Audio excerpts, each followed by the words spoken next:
Autumn, and yes, this is Autumn talking to you in Autumn. Ah, man, I'm just so glad you're here. So, something about myself is that I love telling jokes. So, let's play the Try Not to Laugh Challenge. Here are the rules. I'm gonna read a joke or make a silly sound, and you have to try and keep a straight face. If you smile or laugh, you're out. So, keep track of the people around you. Ready? I seem to only get sick on weekdays. I must have a weekend immune system. My friend asked me the other day where I got so much candy. I said, I always have a few Twix up my sleeve. Want to hear a joke about paper? Never mind, it's terrible. What do you call a bundle of hay in a church? Christian Bale. Have you heard about the restaurant on the moon? Great food, no atmosphere. I don't trust stairs. They're always up to something. Why'd the alternate universe Spider-Man do so well on his driving test? He's an excellent parallel parker. What's blue and not very heavy? Light blue. Did I get you? Okay, all right, last one. I was playing chess with a friend and he said, let's make this interesting. So we stopped playing chess. I'm just kidding. Chess is well, it's chess. So, did you smile? I hope so. I mean, we could all use a little laugh. Did you know that God made laughter? And he literally invented toot sounds so that we could laugh. Now, that is an awesome God. So, let's stand up and move the furniture if you have to so that you have room to dance, and let's worship the God who created laughter and joy.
memorize it.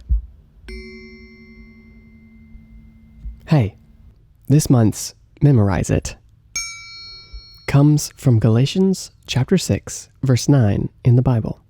Let's memorize it.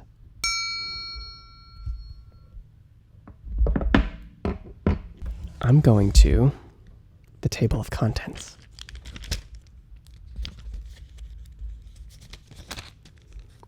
In my Bible, Galatians is page 1412.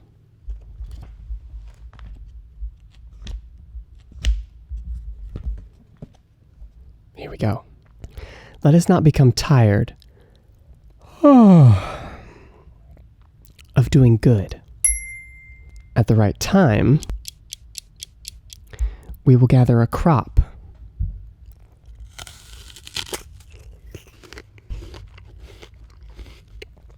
If we don't give up. That's Galatians chapter 6, verse 9 in the Bible. Now, memorize it. Man, while I love laughing, the truth is that life is not always fun.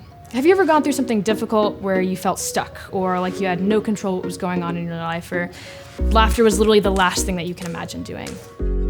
And that's how the Israelites in our story felt. And it's an awesome story. So here's Story Lab to tell you about it. Welcome to Story Lab. This week, we're talking about grit. While we take a look at the story of a group of people who were stuck between an army and, well, the deep Red Sea. Oh, and we're also going to be doing this.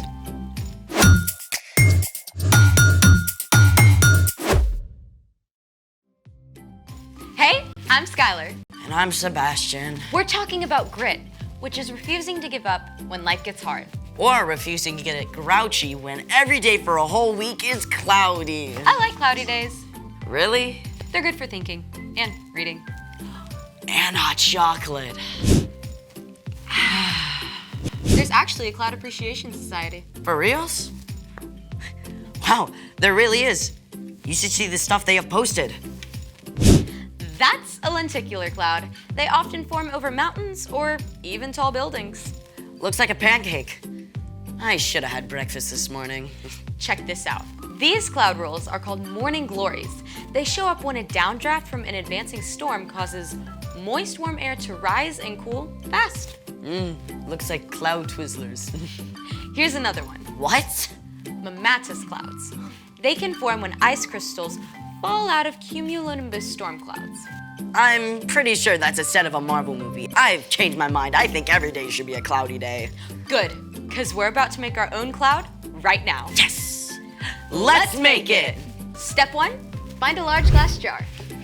Done. Step 2, fill a cup with ice cubes. So far, so good. Next, you're gonna want to take the lid off of your jar. And step 3, boil some water. And then pour it in the jar. Make sure you get a grown-up to help.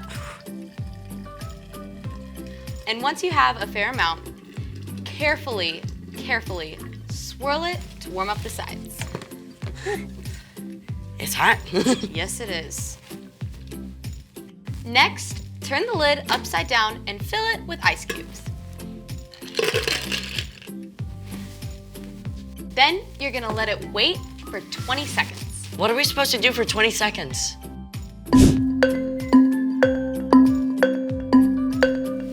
This next part has to be fast. Step 6. What's gonna happen is you're going to remove the lid, pump hairspray into the jar, and then immediately put the lid back over it. Are you ready? Yes, I'm ready. Can you do it? I can do it. Okay, 3, 2, 1. I can see it brewing.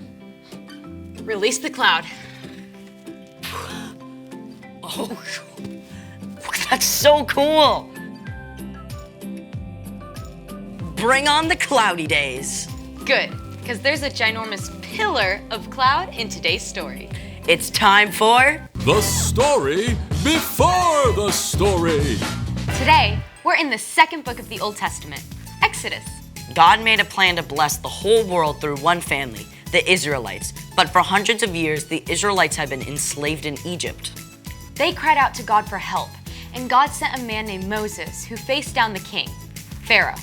After a lot of crazy plagues, Pharaoh let the Israelites go. But even though the Israelites were free, they're not yet safe. And that's where our story starts.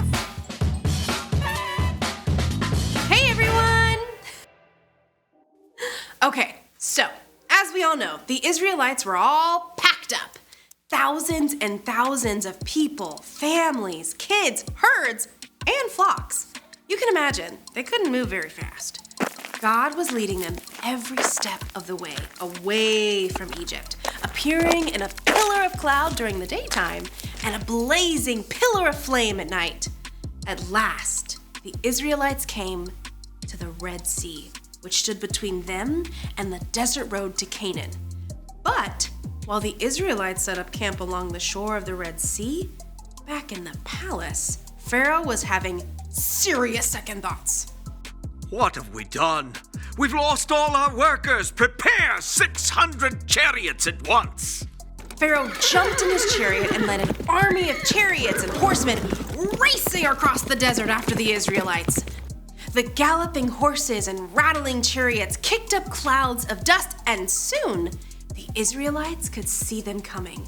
There was no way they could outrun the Egyptian army. The Israelites were trapped. Why did you bring us out in the desert to die? It would have been better to stay in Egypt than die out here. The Israelites wanted to give up, but Moses kept his eyes fixed firmly on God. Don't be afraid. Stand firm. The Lord will save you today. The Lord will fight for you. Just be still. Right there, in a place that seemed like a trap, God spoke to Moses. Hold out your walking stick. Reach out your hand over the Red Sea to divide the water. Divide the water? Okay, that is not what water does. But God's presence in the pillar of cloud moved from the front of the Israelite caravan and stood behind them all night to block them from view of the Egyptians. Moses reached his hand over the sea. Through the night, God sent a strong wind to push back the waters. Soon, the Israelites faced a dry path right through the middle of the Red Sea. I mean, can you imagine what it must have felt like? You're at the edge of a vast sea, but straight ahead the water just boop, splits. I mean, ginormous walls of water rise up on either side of the path before you. Sure, I mean, you want to escape the Egyptians, but if you walk along this path, the waters could fall on you. I mean, it must have taken every ounce of courage and grit they had. But the Israelites followed Moses along that path, straight through the heart of the sea. All night, those families hurried toward freedom. But the Egyptians gave chase. They followed the Israelites right into the Red Sea. At last, the Israelites made it through. But the Egyptians were right behind them. God spoke to Moses again. Reach out your hand over the sea. As Moses reached out his hand, those walls of water began to crash down, and the sea rushed back into place, washing over the Egyptian horses and chariots. The entire Egyptian army was swept away. The Israelites were left safe and dry on the far side of the Red Sea. Moses' sister Miriam led them in a song of celebration. I will sing to the Lord, he is greatly honored. The Lord gives me strength and protects me. He has saved me. The end. Whoa, things must have felt so out of control for Moses and the Israelites. Oh, for sure. But God was in control the whole time. God opened up a way for them to just keep going. So, what's our part in the story? Well, there are some times when you feel stuck, right? Like maybe one particular subject at school is super hard for you and you feel like it'll never get easier. Keep going. Because God knows what you're facing. God will walk with you the whole way through. Or you're just starting in a new school and you haven't been able to make friends just yet. Don't give up. God can help you find friends when you least expect it. And best of all, God gave us Jesus to show what it looks like to keep going. Exactly. I mean, Jesus didn't give up loving us, even though it cost him his life. And when we follow Jesus, we have the power of the Holy Spirit to keep going too. That is amazing news. Isn't it?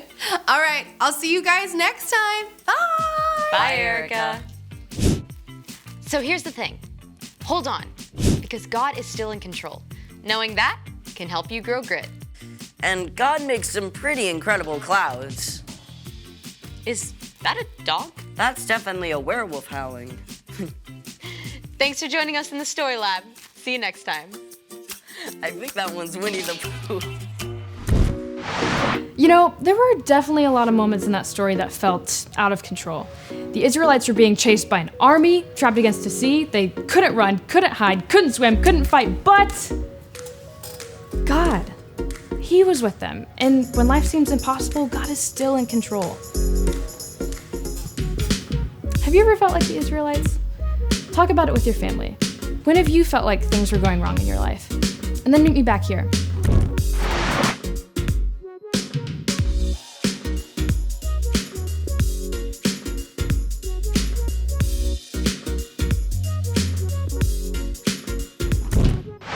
When you feel stuck, or like you have no control over anything in life, or you just feel like everything is going wrong, remember, the same God who parted a sea is with you. And He will always give you the strength that you need to make it through. And sometimes, God will even rescue you from your challenge. And that's why you can trust God no matter what.